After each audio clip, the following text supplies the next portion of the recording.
दीनू एक मेहनती किसान था। वो अपनी बीवी के साथ हंसी खुशी जिंदगी गुजार रहा था। उनकी जिंदगी में सवाए औलाद के किसी चीज की कमी नहीं थी। दीनू को औलाद की बहुत ख्वाहिश थी। आखिर बड़ी दुआओं के बाद उनकी मुराद पूरी हुई और अल्लाह ने इन्हें एक बेटा दिया। मगर दोनों मियां बीवी इसे देखकर हैरान हो गए। बच्चा बहुत ही छोटा सा था, एक छोटी सी गुड़िया के बराबर।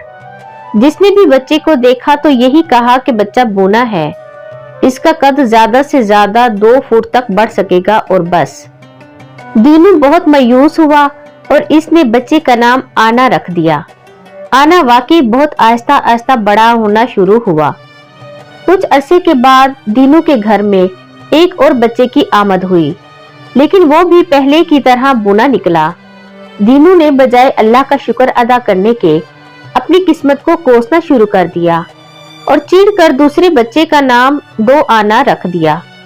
गांव में इसके दोस्तों ने दीनू को बहुत समझाया कि औलाद अल्लाह की दी हुई नेमत है, इसका शुक्र अदा करो, नाशुक्री ना करो। मगर दीनू हर वक्त अपनी किस्मत को बुरा कहता था। इसी फिक्र थी कि जब वो बूढ़ा हो जाएगा तो इसके खेतों में हल कौन चलाएगा, बवाई कौन करेगा और फसल कौन काटेगा। ये बूने बच्चे भला क्या काम करेंगे। वो इसी फिक्र में था कि अल्लाह ने इसे तीसरा बेटा भी दे दिया। वो भी अपने भाइयों की तरह बूना था। दीनू ने अपना सर पीट लिया और कई दिन तक वो घर से बाहर भी ना निकला। वो इस कदर चिड़चिड़ा हो गया था कि किसी से बात भी नहीं करता था। गुस्से में आके इसने अपने तीसरे बेटे का नाम खोटा आना रख दिया। वक्त गुजरता गया और ये तीनों आना, 2 आना और खोटा आना जवान हो गए। तीनों के कद 3-3 फुट के थे। इनके कद तो ना बढ़ सके, मगर अपनी शरारतों में, जहानत में और बेबाकी में वो तीनों यकता थे। वो अपने बाप का हाथ भी बटाते थे, खेतों में चौकीदारी भी करते थे। मगर दीनू किसान इनसे खुश नहीं था। इसे तो रह रहकर यही ख्याल आता था कि काश ये बच्चे मामूल के मुताबिक कद में पूरे और कड़ियल जवान होते। तीनों बूनों में एक एक खसूसियत भी थी। आना जानवरों की आवाजें बड़ी उम्दा निकालता था और उनकी बोली भी समझता और बोलता था। दूसरा बेटा जिसका नाम 2 आना था, तीर अंदाजी में माहिर था और आंख बंद करके निशाने पर तीर मारता था। तीसरा बेटा जिसका नाम खोटा आना था, उड़कर छलांग मारता था और उसकी लात भी जिसे पड़ जाती उसका मुंह टेढ़ा कर देती। वो बस एक छलावा सा था। दीनू के खेत में फसल तैयार थी। इसने फसल कटवाकर मंडी में बेच दी और खुशी खुशी रकम लेकर घर आ गया। रास्ते में 4 डाकू दीनू की ताक में बैठे थे।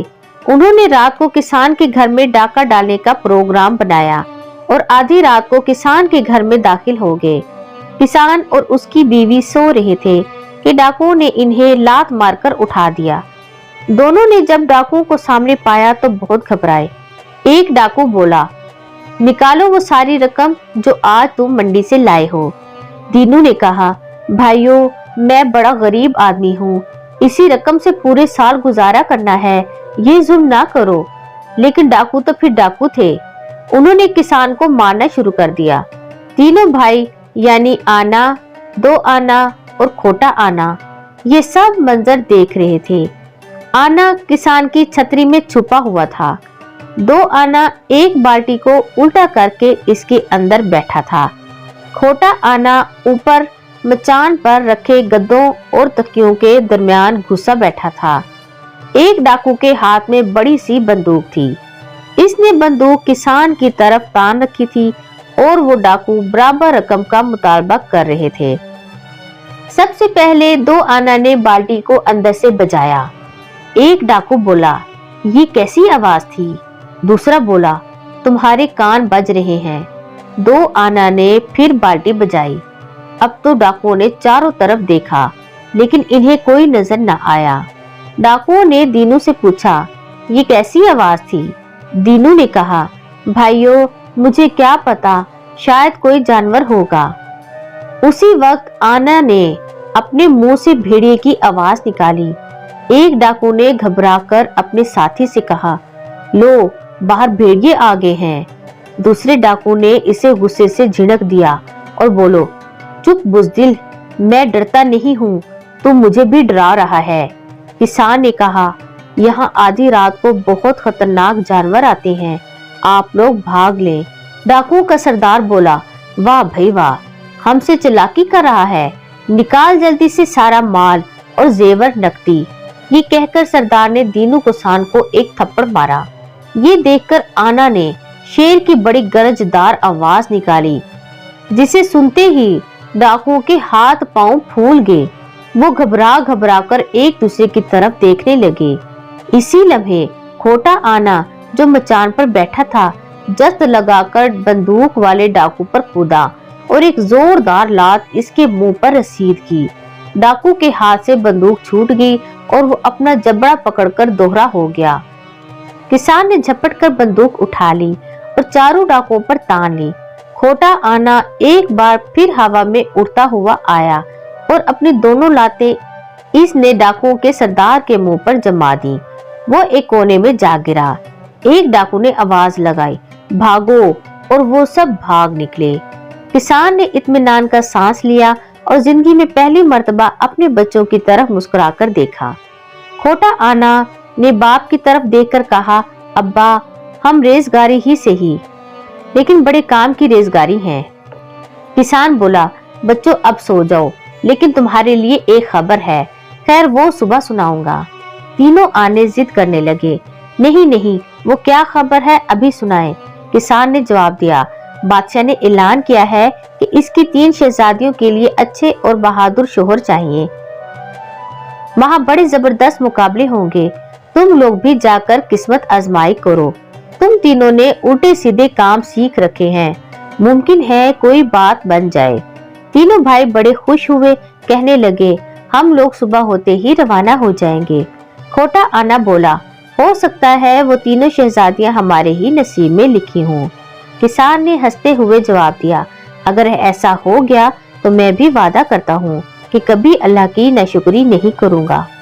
गैर सुबह होते ही तीनों ने सफर के लिए सामान बांधा और शाही महल की तरफ रवाना हो गए। जब मंजिलें तय करते हुए वो शहर में दाखिल हुए तो लोग इन्हें देखकर हंसने लगे और आपस में बातें करने लगे, ये तो शायद जोकर हैं जो शाही मस्खरे बनने आए हैं। मगर वो सबसे बेनियाज चलते रहे। जब वो बादशाह के सामने हाजिर हुए तो बादशाह इन्हें देखकर बहुत खुश हुआ और बोला, तुम तीनों मिलकर लड़ोगे या एक एक करके? 2 आना ने जवाब दिया, जहाँपना, हम तो मुकाबले में शरीक होने आए हैं, जैसे आपकी मर्जी। बादशाह ने कहा, तुम्हें पता है बड़े बड़े शहजादे और सुरमा इन मुकाबला में हिस्सा लेंगे, तुम इनसे भला कैसे मुकाबला करोगे? खोटा आना बोला, आप हमारे कद पर ना जाइए और मुकाबले का इंतजाम कीजिए। बादशाह ने कहा, कल सुबह शाही मैदान में आ जाना, अब जाके आराम करो। दूसरे दिन मैदान में कदम रखने की जगह नहीं थी। चारों तरफ लोग भरे हुए थे। कई नामी पहलवान, तीर अंदाज और तलवारबाज वहां मौजूद थे। पड़ोस के मुल्कों के शहजादे भी आए हुए थे। सबसे पहले तीर अंदाजों का मुकाबला हुआ। ये मुकाबला 2 आने ने जीत लिया। पहलवानी और जोर आजमाई के मुकाबलों में जब खोटा आना मैदान में उतरा तो चारों तरफ से लोग हंसने लगे। कई शाहजोर और पहलवान इसके मुकाबले में आए, मगर खोटा आना की लातों ने सबके मुंह तोड़कर रख दिए। बादशाह सलामत भी हंसते हंसते बेहाल हो गए। अब बादशाह ने उठकर ऐलान किया कि एक अनोखा खेल होगा। हम कुछ जानवर छोड़ेंगे और उम्मीदवारों को इनसे लड़ना होगा। अगर वो जानवरों को मार डालने में कामयाब हो गए तो शहजादियों की शादी इन्हीं बहादुरों से कर दी जाएगी। मैदान खाली करके सिपाहियों ने पिंजरे खोल दिए। इन जानवरों में भेड़िए, कुत्ते, रीछ और खौफनाक बड़े बड़े बंदर शामिल थे। ये देखते ही तमाम उम्मीदवार मैदान से भाग खड़े हुए। अब मैदान में उतरने को कोई भी तैयार नहीं था। फिर लोगों ने देखा कि आना, 2 आना और खोटा आना मैदान में उतरे और चारों तरफ से जानवर इनकी तरफ दौड़े। जैसे ही जानवर इनके करीब आए, आना ने शेर की गर्जदार आवाज निकाली। जानवर ठटक गए और डर के पीछे हटने लगे। 2 आना ने तीर कमान निकाली और अपनी मिसाल महारत से कई खौफनाक जानवरों को निशाना बनाया। खोटा आना उछल उछल कर दौलतियां चला रहा था। थोड़ी ही देर के बाद मैदान में जानवरों की लाशें बिखरी पड़ी थीं। बादशाह ने तीनों बोनों की जीत का ऐलान किया और तीनों के साथ तीनों शहजादियों का निकाह कर दिया। फिर शाही पालकी में से तीनों शहजादियां बाहर निकली। उसने इत्तेफाक कि ये तीनों शहजादियां भी बूनी थीं। शहजादा ने आनो को मुखातिब करते हुए कहा, मैं तो खुद ये चाहता था कि आप कामयाब रहें, क्योंकि इन छोटी छोटी गुड़ियों जैसी शहजादियों के लिए आप तीनों से अच्छा कोई रिश्ता नहीं हो सकता। दूसरे दिन बादशाह ने शादी की दावत का ऐलान कर दिया और तीनों भाइयों ने फौरन सिपाही भेजकर अपने अब्बा को यानी दीनू किसान और अपनी माँ को बुला भेजा। दीनू किसान को अपनी गलती का एहसास हुआ और इसने अल्लाह से माफी मांगी और दिल से तस्लीम किया कि अल्लाह ताला की दी हुई हर चीज पर शुक्र अदा करना चाहिए और कभी नाशुक्री नहीं करनी चाहिए। मोहतरम नाजरीन, अगर आपको मेरी कहानी अच्छी लगे तो अपनी राय कमेंट में मुझे जरूर दीजिएगा। मेरी वीडियो को लाइक और शेयर कीजिएगा, चैनल को सब्सक्राइब कीजिएगा। अगली वीडियो तक अल्लाह हाफिज।